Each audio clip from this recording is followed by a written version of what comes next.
360 நேர்களுக்கு வணக்கம். நான் உங்கள் பவித்ரா சிவகுமார். இந்த ஸ்விக்கி, ஜொமேட்டோ போன்ற ஆப்கள் எல்லாமே நம்மளுக்கு பிடிச்ச ஃபுட்டை நினைச்ச நேரத்துல டெலிவரி பண்றாங்க அப்படின்றத தாண்டி இது எத்தனை பேரோட வேலை வாய்ப்பை உருவாக்கக்கூடிய ஒரு விஷயமா இருக்கு. இந்த ஒரு விஷயம் திடீர்னு தமிழகத்துல இல்ல அப்படின்னா என்ன மாதிரியான விளைவுகள் எல்லாம் இளைஞர்கள் சந்திப்பாங்க, எத்தனை பேரோட வேலை வாய்ப்புகள் பறிப்போகும் அப்படின்றத நம்ம நினைச்சு பார்க்கறதுக்கே கொஞ்சம் கஷ்டமா தான் இருக்கும். அதையும் தாண்டி பல இளைஞர்களுடைய ஒரு கனவு போனா இருக்கிறது தான் ஐபோன் வாங்கணும் அப்படின்றதுக்காகவே பல பேர் வேலைக்கு போய் சம்பாதிக்கக்கூடியவங்க எல்லாம் இருக்காங்க. அந்த ஒரு விஷயமும் திடீர்னு இந்தியாவுல இல்ல அப்படின்னா இளைஞர்களோட மனநிலை எப்படி இருக்கும் அப்படின்றதெல்லாம் இப்பயே நம்ம நினைச்சு பார்க்க வேண்டியதா இருக்கு. இது எதனால அமெரிக்கால ஆரம்பிச்ச ஒரு விஷயம் இப்போ இந்தியாவுல தமிழகத்துல ஸ்விக்கி, ஜொமேட்டோ ஓட்டுறவங்களை பாதிக்கிற அளவுக்கு எப்படி மாறி இருக்கு அப்படின்றத பத்தி தான் இந்த வீடியோல பார்க்க போறோம்.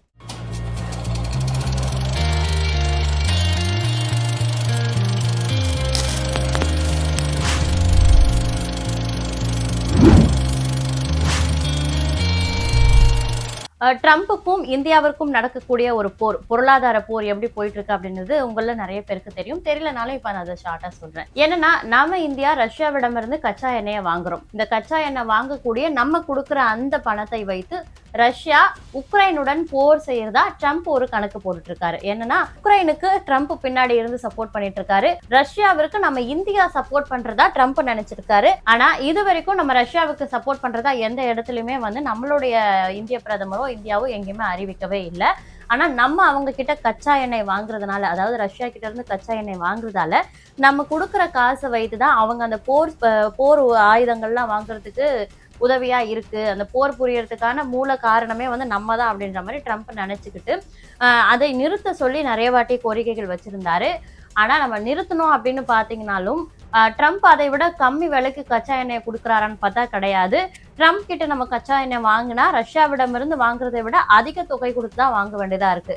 இதன் காரணமா பிரதமர் மோடி அவர்கள் ரஷ்யாவிடமே, அதாவது விளாடிமிர் புட்டின் அவரிடமே கச்சா எண்ணெய் வாங்குறத தொடர்ந்துட்டு இருக்காரு. இதனால கடுப்பான டொனால்ட் ட்ரம்ப் என்ன பண்றாரு, ஆசியாவிலேயே மிக அதிக அளவிலான ஒரு வரியை இந்தியா மீது செலுத்துறாரு. இதுதான் டேரிஃப் போர் அப்படின்னு சொல்லிட்டு சமீபத்துல பேசப்பட்டுச்சு. என்னன்னா 50% வரி. இந்த வரியை ஆசியாவிலேயே அதிகமா நம்ம இந்தியாவுக்கு தான் போடப்பட்டிருக்கதா சொல்லப்படுது. இதனால நம்ம இந்தியாவில இருந்து ஏற்றுமதி செய்யக்கூடிய பொருட்களை எல்லாம் அங்க இருக்கக்கூடிய அமெரிக்கர்கள் வாங்கணும் அப்படின்னா அவங்க 50% வரி கட்டணும். இவ்வளவு வரி கட்டணுமா அப்படின்னு பயந்துகிட்டே நம்மளுடைய பொருட்களை அங்க யாருமே இறக்குமதி செய்யறது கிடையாது. இதனால பாத்தீங்கன்னா இந்தியாவில இருக்கக்கூடிய நிறைய உற்பத்தியாளர்கள் சரிவை சந்திச்சிருக்காங்க. அவங்களுடைய தொழில் லாஸ்ல போயிட்டு இருக்கு. இதற்கு மோடியும் கடுமையா எதிர்வினை ஆற்றிட்டு இருக்க நேரத்துல பிரதமரோட துணை நிக்கிற விதத்துல பலரும் இந்தியாவில பல மாநிலங்கள்ல என்ன பண்றாங்கன்னா, அமெரிக்காவில இருந்து வரக்கூடிய பொருட்களோட பயன்பாடை நாங்க தடை செய்யறோம், அதன் மூலமா அவங்களுக்கு ஒரு நஷ்டம் ஏற்படும், அப்போவாது இங்க இருக்கக்கூடிய தொழிலாளர்கள் எவ்வளவு நஷ்டம் அடைறாங்க அப்படின்றத ட்ரம்ப்புக்கு புரிய வைப்போம் அப்படின்னு ஒரு விஷயத்த கையில எடுக்கிறாங்க. அதன் விளைவா உருவானதுதான் பாய்காட் அமெரிக்கா கூட்ஸ். இந்த பாய்காட் அமெரிக்கா கூட்ஸ் அப்படின்றது தான் ஒரு சமீப காலமா ட்விட்டர்ல ஒரு ட்ரெண்டிங் ஹேஷ்டாகா இருக்கு. இதன் மூலமா ரொம்ப காலமா, ரொம்ப வருஷமா நம்மளுடைய இந்தியாவில பிரிக்க முடியாத ஒரு பிணைப்பா இருக்கக்கூடிய அமெரிக்கா ப்ராடக்ட்ஸ் அந்த பயன்பாட்டுகளை நாங்க தவிர்க்கிறோம் அப்படின்னு சொல்லிட்டு இந்தியாவில் தமிழகத்தில் இருக்கக்கூடிய பல தொழில் நிறுவனங்களும் அறிவிச்சிருக்காங்க. அதன் ஒரு பகுதியாக தான் நம்ம தமிழகத்தில் பார்த்தீங்கன்னா ஸ்விக்கி, ஜொமேட்டோட பயன்பாடு ரொம்ப அதிகமாக இருக்கு. இந்த பயன்பாடு அப்படின்றத தாண்டி அந்த ஸ்விக்கி, ஜொமேட்டோ படித்த இளைஞர்கள் நிறைய பேர் வேலை இல்லை அப்படின்னு சொல்லிட்டு ஒரு காலத்தில் புலம்பிட்டு இருந்தாங்க. இப்போ அந்த மாதிரி யாருமே புலம்புறது இல்லை.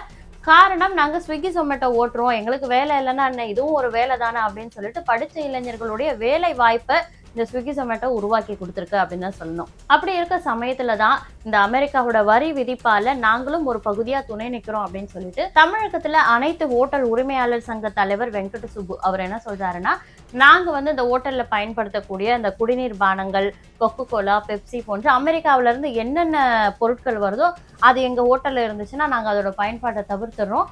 அது மட்டும் இல்லாம எங்களுடைய உணவை டெலிவரி பண்றதுக்கு நாங்க ஸ்விக்கி, ஜொமேட்டோவை நாட மாட்டோம். ஏன்னா ஸ்விக்கி, ஜொமேட்டோ அமெரிக்காவுடைய நிறுவனமா இருக்காங்க. அதனால அவங்களுடைய பயன்பாட்டை நிறுத்திட்டு தமிழகத்துல நாங்க அது போன்ற ஒரு ஆப்பை உருவாக்க போறோம். அந்த ஆப் மூலமா தான் இதற்கப்புறம் டெலிவரி தொடரும் அப்படின்னு சொல்லியிருக்காரு. இது எப்போத்துல இருந்து அதிகாரப்பூர்வமா நிறுத்துறாங்க அப்படின்ற அறிவிப்பை இன்னும் 2 வாரங்கள்ல நாங்க அறிவிப்போம் அப்படின்னு சொல்லிட்டு இன்னைக்கு சொல்லியிருக்காங்க. சரி, இந்த ஷாக்ல இருந்தே நம்மலாம் இன்னும் மீண்டு வரலையே. அதாவது ஸ்விக்கி, சொமேட்டோ ஓட்டுறவங்கலாம் வந்து தமிழக அரசால இயக்கப்படும் இந்த ஒரு புது நிறுவனம் எப்படி இருக்கும்? இதுவரைக்கும் இந்த ஸ்விக்கி, சொமேட்டோல நன்கு பழகி அதுல வேலை செஞ்சவங்களுக்கு, இப்போ தமிழகத்துல புது நிறுவனம் வந்து நீங்க அதுல இல்ல இதுக்கப்புறம் இதுல வேலை செய்யுங்க அப்படின்னு சொல்றது எந்த மாதிரியான ஒரு தாக்கத்தை ஏற்படுத்தும் அப்படின்னு நம்மலாம் யோசிச்சுட்டு இருக்க நேரத்துல, இன்னும் பல விஷயங்கள் சோசியல் மீடியால பேசப்படுறதெல்லாம் பார்த்தா பயமா இருக்கு. என்னன்னா, எல்லாருக்கும் ஒரு மிகப்பெரிய கனவு. அதாவது எல்லாருக்கும், குறிப்பா நடுத்தர குடும்பத்துல இருக்கக்கூடிய அந்த இளைஞர்கள், வயசு பசங்க எல்லாருக்குமே வந்துட்டு ஐபோன் அப்படின்றது ஒரு கனவா தான் இருக்கு. ஐபோன் யூஸ் பண்ணா நான் வந்து ஒரு ரிச் பர்சனா எனக்கு காட்டிக்க முடியும். ஐபோன் வந்து ஒரு சேஃப்டியான ஒரு டூலாவும் இருக்கு அப்படின்னு சொல்லிட்டு நிறைய பேர் ஐபோன் வாங்குறதுல ஆர்வம் காட்டுறாங்க. சில பேர் ஐபோன் வாங்குறதுக்காகவே காசு சேர்த்து வேலைக்கு போய் பல வருஷங்களா காசு சேர்த்தாலும் அதை வாங்குறாங்க. இன்னும் ஐபோன் 18, 17 எல்லாம் வருதுன்னு சொல்லிட்டு அதற்கான எதிர்பார்ப்புகள் எல்லாமே அதிகரிச்சிருக்க நிலையில இந்தியாவுல வந்து அமெரிக்கா நிறுவனமா ஆப்பிள் இருக்கிறதுனால அதையும் நாங்க தடை செய்ய போறோம் அப்படின்னு சொல்ற மாதிரியான தகவல்கள்லாம் சோசியல் மீடியால உலா வந்துட்டு இருக்கு. இதற்கு முன்னாடியே பாத்தீங்கன்னா ட்ரம்ப் வந்து இந்தியாவுல ஆப்பிள் நிறுவனத்தோட ஒரு கிளை நிறுவனத்தை இங்க தொடங்க கூடாது அப்படின்னு சொல்லிட்டு போர்க்கொடி தூக்கி இருந்தாரு. அதன் நிமித்தமா இன்னும் அந்த வேலைகள் தொடங்கப்படாம இருக்கிறதா சொல்லப்படுது. இந்த நிலையில நம்மளோட இந்தியாவே இதை புறக்கணிச்சா இது ட்ரம்ப் வந்து எப்படி வரவேற்பாரா இல்ல எதிர்பாரா எந்த மாதிரி ரியாக்ஷன் பண்ணுவாரு அப்படின்றது நம்மளுக்கு தெரியல. ஐபோன் மட்டும் தானா? அமெரிக்கா நிறுவனங்களான ஸ்விக்கி, சொமேட்டோ போயாச்சு, ஐபோன் போயாச்சு அப்படின்னா இது மட்டும் தானா அப்படின்னு கேட்டீங்கன்னா கிடையாது. அமெரிக்காவில இருந்து இன்னும் பல நிறுவனங்கள் நம்ம இந்தியாவுல அதிக அளவுல புழங்கக்கூடிய பொருட்களை உற்பத்தி செய்யற ஒரு நிறுவனமா இருந்துட்டு இருக்காங்க. அதுல என்னென்ன அப்படின்னு பாத்தீங்கன்னா, நம்ம ஏற்கனவே சொன்ன மாதிரி கோகோ கோலா, பெப்சி, அதை தாண்டி எல்லாருக்கும் பிடிச்சமான ஒரு உணவு பட்டியல் இருக்கிறது KFC, மெக்டோனல்ட்ஸ். அதுக்கப்புறமா எல்லாருக்கும் பிடிச்ச ஒரு உணவு பட்டியல்ல கண்டிப்பா இடம் பெறது KFC சிக்கன். அந்த KFCயும் இதுக்கப்புறம் பேன் பண்ண போறதா சொல்லிட்டு இருக்காங்க. அப்புறம் மெக்டோனல்ட்ஸ், ஆன்லைன் ஷாப்பிங் டெலிவரியில முதன்மை நிறுவனமா இருக்கக்கூடிய அமேசான், பீட்சாக்கு பிரபலமான Domino's pizza, Subway, Pizza Hut, Burger King, குளிர்பானங்கள்ல பாத்தீங்கன்னா Fanta, Thums Up, Coca Cola, Pepsi, chocolate நிறுவனங்கள்ல இந்த கேட்பரி, ஓரியோ, அதை தாண்டி வந்து நம்மளுடைய அந்த மேக்கப் ப்ராடக்ட்ஸ்ல முக்கியமான ஒரு நிறுவனமான மேப்லின் நியூயார்க், இவங்களும் அமெரிக்காவை சேர்ந்த நிறுவனம் தான். பேஸ்ட்ல கோல்கேட்,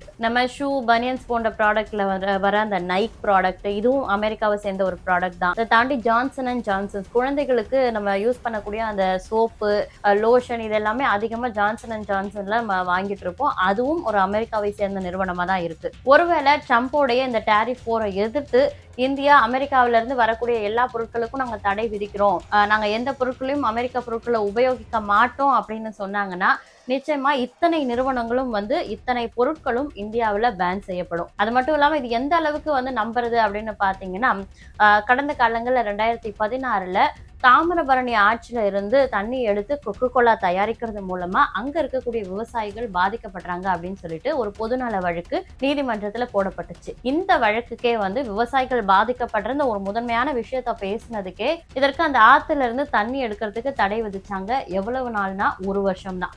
கரெக்டா 1 வருஷம் வரைக்கும் அந்த தடை இருந்தது. அதுக்கப்புறமா 2017ல நார்மலா வழக்கம் போல அந்த தடை நீக்கப்பட்டு அவங்க இன்னும் அந்த தாமிரபரணி ஆற்றில இருந்து தண்ணி எடுத்து கொக்கோ கோலா நிறுவனங்கள் பயன்படுத்திட்டு இருக்காங்க. விவசாயிகள் பாதிப்படைஞ்சிட்டே இருக்காங்க.